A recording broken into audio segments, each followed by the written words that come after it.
मोदी जी का अपना हट, मोदी जी ने कह दिया कि ये कबूतर नहीं है, ये तोता है, तो अब आप तोता ही मानिए, अब आप कबूतर मत कहिए।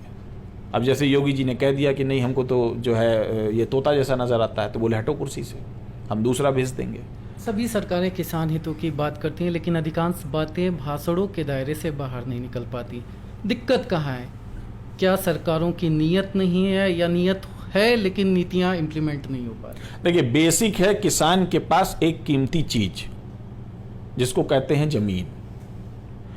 हर सरकार को जमीन चाहिए, कौड़ियों के दाम चाहिए, फ्री में चाहिए। सरकार बनाने के बाद उन्होंने कहा, सरकार बनाने से पहले भी कहा कि हम किसानों के लिए करेंगे। उन्होंने कहा देश में हर हाल में हम महंगाई और चीज़ों को रोकेंगे। आज हालात क्या हैं? आज हालात फिर वही खड़े हैं। कांग्रेस की रिपीटेड पार्टी है भारतीय जनता पार्टी। जो कल कांग्रेस थी, आज वो भारतीय जनता पार्टी है।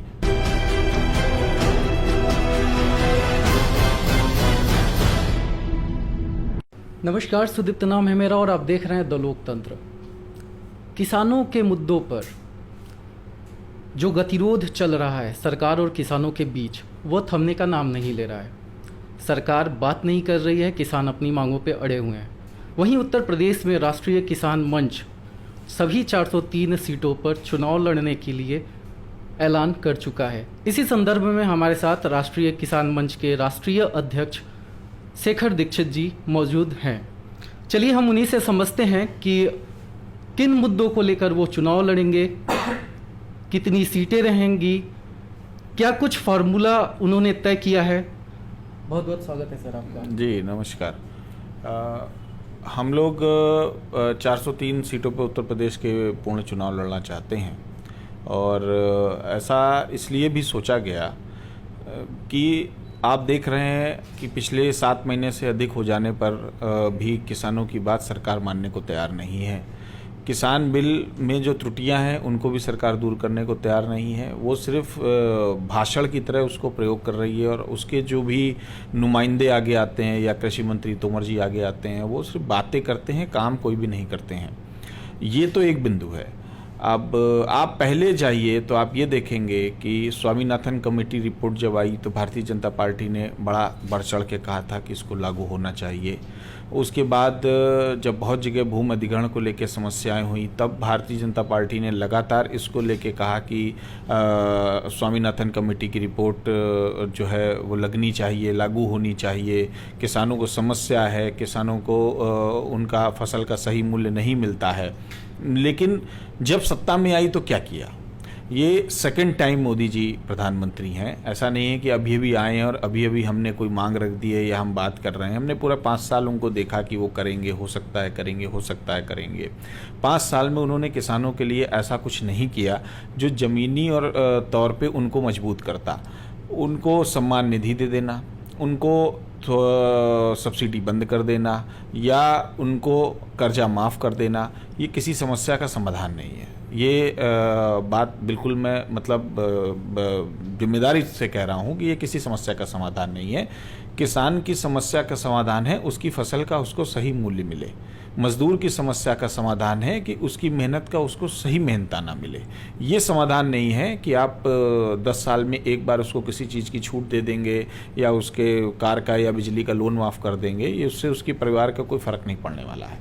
दूसरी बात यह है कि कृषि प्रधान देश है, और कृषि प्रधान देश होने के साथ साथ आप जब देखेंगे कि पिछले 15 सालों में मज़दूरों की संख्या बहुत बढ़ी, खेतिहर मज़दूरों की संख्या बहुत बढ़ी। जो मंझोले किसान थे वो टूट गए, उन्होंने अपनी ज़मीन छोड़ी या ज़मीन किसी न किसी तरीके से दूसरों के हाथ में चली गई, तब वो भी मज़दूरी के रास्ते पे आ गए। आज जिस मजदूरी के रास्ते पर वो बढ़ते जा रहे हैं और किसानों की ज़मीन कम होती जा रही है, उसका सलूशन सरकार के पास कुछ नहीं है। शहर में जो बच्चे महंगी पढ़ाइयाँ करके आगे आ रहे हैं, सरकार के पास जब उनको रोज़गार देने के लिए कोई फार्मूला नहीं है, तो किसानों के जो बच्चे, मज़दूरों के जो बच्चे बिना किसानी और बिना किसी मेहनत का चीज़ों को लिए जब बैक होंगे तो फिर या अलग होंगे, तो उनके लिए सरकार के पास कौन सा रोड मैप है? ऐसा कोई रोड मैप नहीं है। लगभग मुझे 20 साल होने को आ रहा है। मैं किसानों की सेवा में काम करता रहता है। मैं लगातार सभी से कहता हूँ तो अब मुझे जाके ये लगा कि बार बार ये कहना कि आप हमें इंसाफ दे दो, आप हमें इंसाफ दे दो, आप हमें इंसाफ दे दो, ये कोई तरीका नहीं है। लंबे समय तक हम जाति की समस्याओं से जूझते रहे, जाति की समस्याओं में वोट करते रहे, फिर हम धर्म की समस्याओं से जूझते रहे, हमारे धर्म संकट में हम वोट करते रहे। पेट की समस्या से अभी तक कोई जूझा नहीं है, पेट की समस्या के लिए किसी ने अभी वोट नहीं किया है। तो इसलिए किसानों के पास उनका एक फोरम होना चाहिए जो सरकार पे दबाव बनाने के साथ साथ संसद में और विधानसभा में प्रतिनिधित्व भी करे, और जो ईमानदारी से प्रतिनिधित्व करे, जो किसी और के साथ ना जाए। इसलिए एक पार्टी बनाना भी ज़रूरी है और किसानों का चुनाव लड़ना भी ज़रूरी है। मतलब किसानों का भरोसा सरकार पर से उठ गया और इसलिए वो प्रतिनिधित्व की सोच रहे हैं। बिल्कुल ठीक बात है। हमारा लगभग 40 से अधिक किसान संगठनों से वार्ता हुई। हमने बहुत सारे उत्तर प्रदेश और उत्तर प्रदेश के बाहर के किसान संगठनों से भी बात करी। जो बात समझ में आई, वो बात यही समझ में आई कि चुनाव के समय हमको तरह तरह के फॉर्मूले दे के फंसाया जाता है और चुनाव के बाद 5 साल हमको दौड़ाया जाता है। इससे हमारा कौन सा विकास?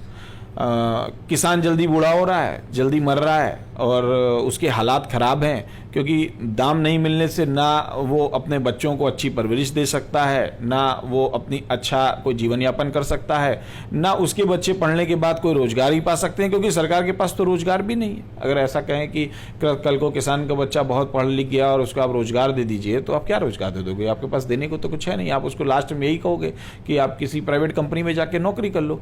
तो प्राइवेट कंपनी में जब नौकरी ही करना है तो आप किसानी को बढ़ावा दीजिए ना, आप गाँव को विकसित करिए ना।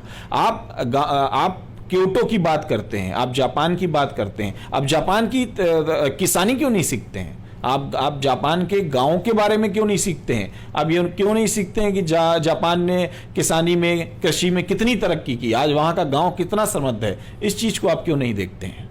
ये भी आपको देखना चाहिए। और जब तक गांव समृद्ध नहीं होगा, आप ना शहरों की समस्याओं का कोई निराकरण कर सकते हैं, ना देश की किसी समस्या का निराकरण कर सकते हैं। सिर्फ आपको यही धार्मिक उन्माद फैला के लोगों को वर्गलाना होगा और बेवकूफ बनाना होगा। और उत्तर प्रदेश के किसानों की बुनियादी समस्याएं क्या है? क्या आप किसानों का भरोसा जीत पाएंगे? क्या आपको यह विश्वास है कि आपका चुनाव लड़ने का, सभी 403 सीट पे चुनाव लड़ने का कदम सही होगा? देखिए, सत्य की राह पे और ईमानदारी के राह पे चलना कठिन हो सकता है, लेकिन उसका भविष्य हमेशा अच्छा होता है। अगर आज किसान, लंबे समय से किसान छलता चला आ रहा है, जिसने उसकी आवाज़ उठाई उसने उसको बेवकूफ़ बनाया। जिन नेताओं ने ईमानदारी से बात करने का प्रयास किया, वो कहीं ना कहीं जाति और धर्म की व्यवस्थाओं में बनके टूट गए। हमारे सामने 2 बड़े चैलेंज हैं। एक चैलेंज ये है लोगों को ये समझाना कि जाति और धार्मिक आधार पे वोट ना करके आप किसानी आधार पे वोट करें, आप अपने भविष्य, उज्जवल भविष्य के आधार पे वोट करें। अब ये बहुत बड़ा टास्क है जो हमको लोगों के बीच जाना है और लोगों को समझाना है। रही दूसरी बात किसानी की समस्याएं, किसानी की बेसिक समस्या जो मैं लगातार शुरुआत से कह रहा हूं कि फसलों का सही मूल्य नहीं मिल रहा है। आज आप देखो किसानी करने के लिए कोई एक आदमी उसमें इन्वॉल्व नहीं होता है। अगर 5 आदमियों का परिवार है तो बच्चे भी उसी किसानी में लगे हुए हैं, महिलाएं भी घर की उसी किसानी में लगी हुई हैं। अगर आप उनका सबका मेहनताना ही जोड़ लें तो आप ये देखेंगे कि आज 1 किलो गेहूं कम से कम 18 से 20 रुपए का होना चाहिए। अगर 20 रुपए का होना चाहिए तो 1 कुंटल कितने रुपए का होना चाहिए? क्या आप जो उसका दाम दे रहे हैं वो दाम सही है? क्या आप 1700 रुपए की खरीद करके आप मोटा मोटा आप ये समझिए कि 35,000 का उसको बेच रहे हैं? क्या ये मार्जिन सही है?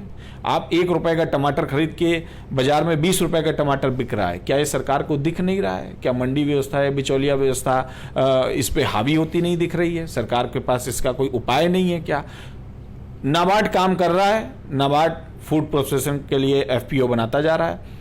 FPO काम क्या कर रहे हैं? सरकार एड दे रही है, मदद दे रही है, वो मदद नीचे खत्म हो जा रही है। अधिकारियों के भ्रष्टाचार का एक जबरदस्त जंजाल है, उसके नीचे कोई भी आदमी पनपना नहीं चाहता है। तो इस सहारे मुझे नहीं लगता कि देश की जो कृषि व्यवस्था है उसमें कोई बदलाव आएगा। किसानों के पास बेसिक समस्या जो है, पहला कि उसके पास पूंजी नहीं है, क्योंकि हर बार वो घाटे की खेती करता है। घाटे की खेती करने की वजह से वो या तो साहूकारों के कर्ज के बोझ तले दबा होता है, या किसान के किसी जो केसीसी बनाते हैं उसके बोझ के तले दबा होता है। उसकी ज़मीन सरकार वैसे ही बंधक बना के आज की डेट में रखे हुए है। वो उससे कमा क्या रहा है? वो बस जिंदा है, और वो जिंदा रहने को ही बहुत बड़ी उपलब्धि मान रहा है। अभी उसको पता ही नहीं है कि दुनिया में और भी आयाम है, और भी खुशहाली है, समृद्धि है, और भी बड़ी संस्कृति है। सिर्फ हम संस्कृति की बात करते हैं, बेसिक उस पर नहीं जाते हैं। और इसलिए मुझे लगता है कि अभी किसान ने एक्चुअल जो किसानी का मज़ा है वो चखा ही नहीं है। अगर वो चखेगा तो मैं निश्चित कह सकता हूँ कि देश में किसान के सिवा दोबारा कोई बात नहीं होगी। किसान मानसून सत्र में संसद के बाहर बैठने की तैयारी कर रहे हैं। राष्ट्रीय किसान मंच की योजना क्या होगी? देखिए, हमने समर्थन किया था। हमने ये कहा था कि अगर किस कृषि बिल में बहुत सारी समस्याएं हैं तो इनको रोक देना चाहिए। हमने कहा था कि अगर उसमें पूंजीपतियों के लिए ज़्यादा ऑप्शंस खुले हैं और किसानों के लिए ऑप्शंस नहीं खुले हैं तो इस पर सरकार को बात करनी चाहिए। और रही संसद पे बैठने की बात, लाल किला घेरने की बात, आप जब हमारी बात लोकतंत्र में नहीं मानेंगे तो हम भी स्वतंत्र हैं आपको मनवाने के लिए। तो आज संसद भी घेराव करेंगे, कल विधानसभा का भी घेराव करेंगे। आप नहीं मानेंगे तो लगातार ये गतिरोध चलता रहेगा और आपको इसका जवाब देना पड़ेगा। आप ये सोचें कि अन्य मामलों की तरह आप इसको टालते रहेंगे या भाजपा इस पर संज्ञान नहीं लेगी और लोग इसको भूल जाएंगे। देखिए, किसान के साथ ऐसा नहीं है। जब हम कड़कती धूप में और बहुत ठिठुरती ठंड में भी अपना काम कर लेते हैं तो हमें नहीं लगता कि हम सरकार से पीछे हट जाएंगे। हम सरकार से हर कीमत पर लड़ेंगे और हमारे हित में जो है उसको हम लेके रहेंगे। एक सवाल, 403 विधानसभा पे आप चुनाव लड़ने की बात कर रहे हैं। ये उत्तर प्रदेश काफ़ी बड़ा क्षेत्र है। क्या तैयारियां चल रही हैं? क्या रोड मैप है? और क्या आपको नहीं लगता कि इतने बड़े क्षेत्र में इतने कम समय में चुनाव लड़ने का ऐलान आपके लिए आत्मघाती होगा? देखिए, आत्मघाती व्यवस्था पे तो किसान पहले से ही बैठा हुआ है। आत्महत्या तो वो रोज कर ही रहा है। हमारा कोई ना कोई परिवार का बच्चा रोज कोई ना कोई आत्महत्या करता है और मृत्यु का चुनाव करता है। विकल्प क्या है? विकल्प यही है कि आप चुनाव लड़िए, आप एक मूवमेंट खड़ा करिए जिसमें आपके लोग ये बता सकें कि हम इस व्यवस्था के साथ नहीं हैं, हम जाति और धार्मिक व्यवस्थाओं के साथ नहीं हैं, हम देश में विकास की व्यवस्थाओं के साथ हैं। और रही 403 सीटों पे चुनाव लड़ने की बात, तो हम लोग काफ़ी टाइम से काम कर रहे हैं। लगभग हर ज़िले में हम सक्रिय हैं, हर ज़िले में हमारी टीम बनी हुई है। हम और भी जितने किसान संगठन हैं उनसे बातचीत कर रहे हैं। जहां हम कमज़ोर हैं वहां भी हम बातचीत कर रहे हैं और हम सबको जोड़ के एक नई यूनिट हर हाल में बना लेंगे और हम जो है 403 की 403 विधानसभा चुनाव लड़ लेंगे। किसान कानून के कुछ पहलुओं पे आप सहमत हैं, कुछ पे असहमत हैं। किसान अड़े हुए हैं कि नहीं, यह कानून वापस लेना चाहिए। बातचीत का रास्ता नहीं निकल पा रहा है, तो दिक्कत कहाँ आ रही है? देखिए, बातचीत का रास्ता सरकार की वजह से नहीं निकल पा रहा है। बातचीत का रास्ता सरकार के अपनी नीतियों की वजह से नहीं निकल पा रहा है। बेसिक नीति ये है कि किसान बिल के नाम पर बहुत सारा फंड विदेशों से लिया गया है। किसान बिल के माध्यम से बहुत सारा पैसा लगवाया जा चुका है। आज उनके जो चहेते पूंजीपति हैं, अडानी अंबानी जैसे लोग बहुत सारा अपना पैसा खपा चुके हैं। वो अपने दोस्तों को क्या जवाब दें? बेसिक समस्या सिर्फ इतनी है कि वो दोस्तों को क्या जवाब दें कि जो पैसा हमने फंसवा दिया है उसका हम क्या करें, वो पैसा वापस कैसे दें।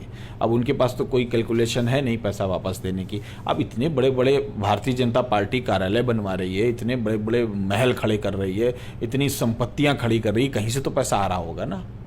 तो पैसा आने का कोई स्रोत तो होगा ना। ठीक है, राजनीतिक पार्टियों का स्रोत बताया नहीं जाता है, आप स्वतंत्र हैं इस देश में, लेकिन आपके पास इतना अकूत पैसा आ रहा है कि आप हर जगह फैलते जा रहे हैं। हर जगह आप अरबों रुपया चुनाव में बहा रहे हैं। आप कोविड के दौरान भी अरबों रुपया चुनाव में बहा रहे हैं। आप दूसरे देशों से कर्जा ले रहे हैं, लेकिन चुनाव के दौरान आप पानी की तरह पैसा बहा रहे हैं। पैसा कहाँ से आ रहा है? पैसा तो वही पूंजीपति दे रहे हैं ना। तो जब उन्हीं पूंजीपतियों से पैसा लेना है तो उनका कहीं बात तो माननी पड़ेगी। ये एक समस्या है। दूसरी समस्या ये है कि मोदी जी का अपना हट, मोदी जी ने कह दिया कि ये कबूतर नहीं है, ये तोता है। तो अब आप तोता ही मानिए, अब आप कबूतर मत कहिए। अब जैसे योगी जी ने कह दिया कि नहीं हमको तो जो है ये तोता जैसा नज़र आता है, तो बोले हटो कुर्सी से, हम दूसरा भेज देंगे। नहीं हटा पाए, समस्या में फंस गए, अंदरूनी हो गया। तो ये पुरानी समस्या है। रात में आना, अब आप नोटबंदी के समय देखिए, आना, अपनी बात को अड़क के कहना कि ऐसा ही करना है।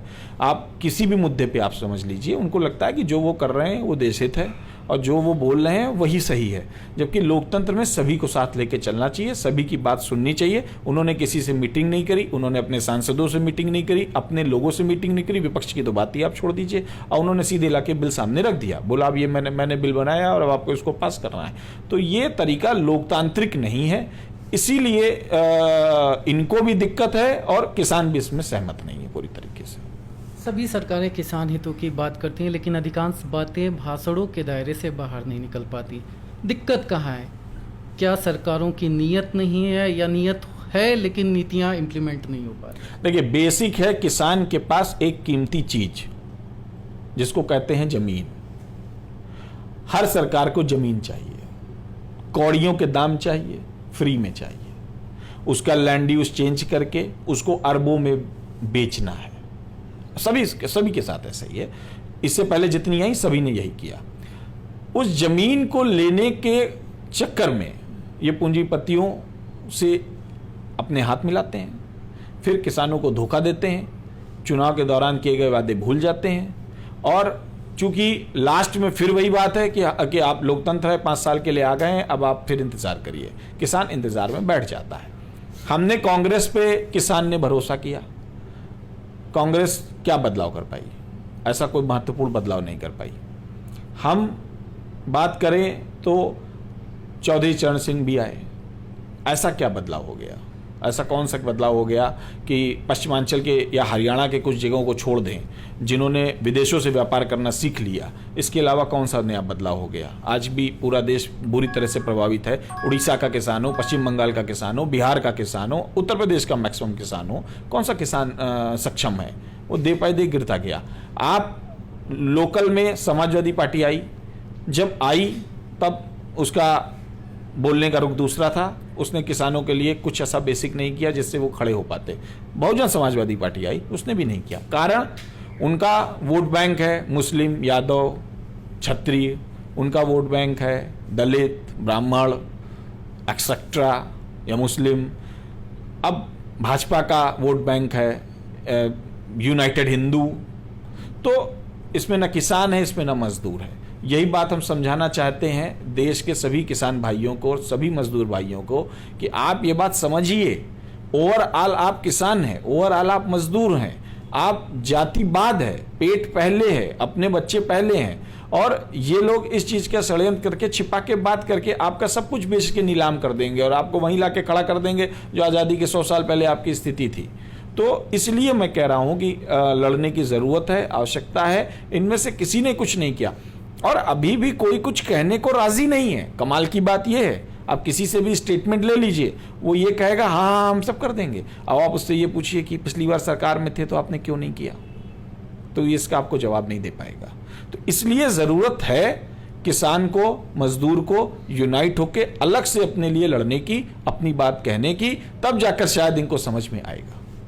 आप यूपी विधानसभा चुनाव में किसानों के प्रतिनिधित्व की बात कर चुके हैं, चुनाव लड़ने का पूरा मन है। अपने लिए कौन सी सीट चुनी है आपने? देखिए, अपने लिए मैंने कोई सीट नहीं चुनी है। मैंने फिर कह रहा हूँ, मैं लंबे समय से काम कर रहा हूँ। मेरा जब मैं काम करने आया था तो मेरा सपना सिर्फ एक था कि समृद्ध गांव हो, समृद्ध किसान हो, गांव में हरियाली हो, गांव विकसित हो, गांव के बच्चे जब आएँ तो उनको देख के भी लोग कहें कि बहुत स्टाइलिश दिख रहे हो। मैंने कभी ये नहीं सोचा था कि मैं विधायक बन के इनकी सेवा कर पाऊँ या मैं सांसद बन के इनकी सेवा कर पाऊँ, लेकिन जो भी लोग विधायक और सांसद हमारे बीच के बन के गए, उन सबसे मैंने कहा कि उन्होंने मुझसे उस समय कहा भी कि हम ऐसा, अब जैसे मैं अन्ना आंदोलन में था, जब अन्ना आंदोलन में था तो मैं बट नेचुरल में कांग्रेस का बिल्कुल विरोधी था। उसके बाद सरकार भारतीय जनता पार्टी ने बनाई। सरकार बनाने के बाद उन्होंने कहा, सरकार बनाने से पहले भी कहा कि हम किसानों के लिए करेंगे। उन्होंने कहा देश में हर हाल में हम महंगाई और चीज़ों को रोकेंगे। आज हालात क्या हैं? आज हालात फिर वही खड़े हैं। कांग्रेस की रिपीटेड पार्टी है भारतीय जनता पार्टी। जो कल कांग्रेस थी आज वो भारतीय जनता पार्टी है, तो उसमें कुछ बदलाव तो आया नहीं है। इसलिए अगर हम नहीं चलेंगे तो अच्छा। सवाल मेरे विधानसभा लड़ने की बात है तो मैं चाहूँगा पहले सारे किसान चुनाव लड़ें, किसान एक्चुअल चुनाव लड़ें, अपना प्रतिनिधित्व करें, और मेरी बात सबसे बाद में है। मतलब आप पृष्ठभूमि में रह के काम करना चाहते हैं, चुनाव नहीं लड़ना चाहते, क्या यही माना जाए? नहीं, मैंने ऐसा नहीं कहा कि मैं चुनाव नहीं लड़ना चाहता हूँ, मैंने ये नहीं कहा कि मैं किसी चीज़ से भाग रहा हूँ या मैं फाइट नहीं करना चाहता, लेकिन मेरा अभी फ़िलहाल की प्रायोरिटी ये है कि हर हाल में यूपी में चुनाव लड़ने का स्ट्रक्चर तैयार हो। जब वो स्ट्रक्चर तैयार हो जाएगा और हम उस पर फाइटिंग की पोजीशन में होंगे तब हम देखेंगे क्या करना है। वैसे मेरी प्रायोरिटी यही है कि जो भी किसान के लोग, किसान समर्थित हैं, अधिक से अधिक संख्या में वही आगे आके लड़ें और विधानसभा में पहुँचें। अगर यूपी चुनाव में आपको आशातीत सफलता मिलती है, जिसका आप कैलकुलेशन लेके चल रहे हैं, तो सरकार बनने की स्थिति में या आपकी सरकार के साथ प्रतिभाग आप जुड़ते हैं, किसी भी सरकार में सहयोग देते हैं बनाने में, तो किसानों के लिए कौन से 3 प्रमुख मुद्दे होंगे जिस पे सबसे पहले काम होगा? देखिए, पहला हम अभी भी कह रहे हैं कि टेक्नोलॉजी के साथ किसान को जोड़ना चाहिए। दूसरा कि जो मंडी व्यवस्था है उसको बिल्कुल ठीक करना चाहिए। किसान को अपनी फसल का वाजिब रेट मिलना चाहिए, इसके लिए बेसिक काम करना ज़रूरी है, ज़मीन पे काम होना चाहिए। सबसे मुख्य बात यह है कि जो आज के वर्तमान के फसलों के दाम निर्धारित हैं सरकार द्वारा, वो बहुत ही कम है, वो बिल्कुल ठीक होने चाहिए और महंगाई और प्रॉफिट के हिसाब से तय होने चाहिए। इस हिसाब से नहीं तय होने चाहिए कि देश में महंगाई बढ़ती है तो इसके जिम्मेदार किसान हैं। आप ऐसे फिर वही रिपीटेड बात है कि आज देश में तेल का दाम बढ़ गया है बहुत ज़बरदस्त। क्या तेल उतने ही रुपए का खरीदा जा रहा है जितने रुपए का आम आदमी को दिया जा रहा है? सरकार उस पर टैक्स भयंकर ले रही है। क्यों ले रही है? क्योंकि उसको अपना घर चलाना है। तो किसान की फसल महंगी बेचने में क्या समस्या है? आप उसको भी भरपूर पैसा दीजिए, तभी तो गांव समृद्ध होगा। आपको देश चलाने के लिए पैसा चाहिए तो उसको भी, हर किसान को घर चलाने के लिए पैसा चाहिए। किसान तभी समृद्ध होगा जब उसकी फसलों का सही मूल्य बनेगा, और इसके लिए हम लोग पूर्णतः काम करेंगे। इसके अलावा ग्रामीण क्षेत्रों में जो तीसरी सरकार की हम लोग लगातार बात करते रहे हैं उसको एक्टिव करेंगे, जिससे भ्रष्टाचार का लेवल कम हो। जैसे आज डीएम के पास सारा का सारा पावर है, डीएम सिर्फ खजांची है। डीएम तय नहीं कर सकता बैठ के कि गांव में रोड किधर से किधर बनेगी, किधर से किधर नहीं बनेगी। ये गांव के पंच बैठ के तय करते हैं, ये गांव का प्रधान बैठ के तय करता है, गांव का प्रधानमंत्री होता है, वो पंच संसद होते हैं। लेकिन इन सारी चीज़ों को आज तक राजनेताओं ने छुपा के रखा, सामने नहीं आने दिया। इन चीज़ों को सामने लाएंगे, गांव को समृद्ध बनाएंगे, और सबसे बड़ी बात यह है किसान को मजबूत बनाएंगे कि वो अपनी बात, अपनी लड़ाई लड़ने के लिए मजबूती से लड़ सके। आज पंजाब हमारे साथ है, इसलिए आंदोलन का ये स्वरूप देखने को मिला। क्या यही बात बिहार ने उठाई होती तो क्या बिहार के किसान इतने सक्षम थे, या उत्तर प्रदेश पूरब के किसान इतने सक्षम थे कि वो अपनी, बहुत बार मैंने भारतीय जनता पार्टी के लोगों से मुझसे सुना कि इसमें बिहार और उत्तर प्रदेश के पूरब के लोगों का हाथ नहीं है। आपने उनको किसी लायक छोड़ा ही कहाँ है? खाने को नहीं है, जाने को नहीं है, शादी बारात में जाने को जब पैसे नहीं है तो आंदोलन में जो हिस्सा दे सकते हैं वो दे रहे हैं। कहाँ से चले जाएंगे देने के लिए? आप अभी देखो, 600 सीटें जीतने के बाद भी आप 69-70 जिला पंचायत अध्यक्ष बना लिए। इससे बड़ा कोई भ्रष्टाचार है? इससे बड़ी कोई बात हो सकती है? आपको लगता है कि सारे के सारे सही तरीके से बन गए? अभी 10 तारीख को ब्लॉक प्रमुख का चुनाव है, आप सारे के सारे ब्लॉक प्रमुख बना लोगे। आप शासन का तंत्र का दुरुपयोग कर रहे हो, आप उसको बनाने की जगह सिर्फ विध्वंस का प्रयोग कर रहे हो। इसका नतीजा कौन भुगतेगा? आप भी भुगतोगे, भविष्य भी भुगतेगा, और भविष्य की सब व्यवस्थाएं चौपट हो जाएंगी। तो इसलिए हमारा है तीसरी सरकार का कानून पूर्णतया लागू हो, जैसे केरल में लागू है। हमारा है कि फसलों का सही दाम मिले। महंगाई सबके लिए है तो किसानों के लिए भी है, उसको उनसे वंचित ना रखा जाए। तो हमारे साथ राष्ट्रीय किसान मंच के शिखर दीक्षित जी मौजूद थे। बहुत बहुत धन्यवाद। Thank you.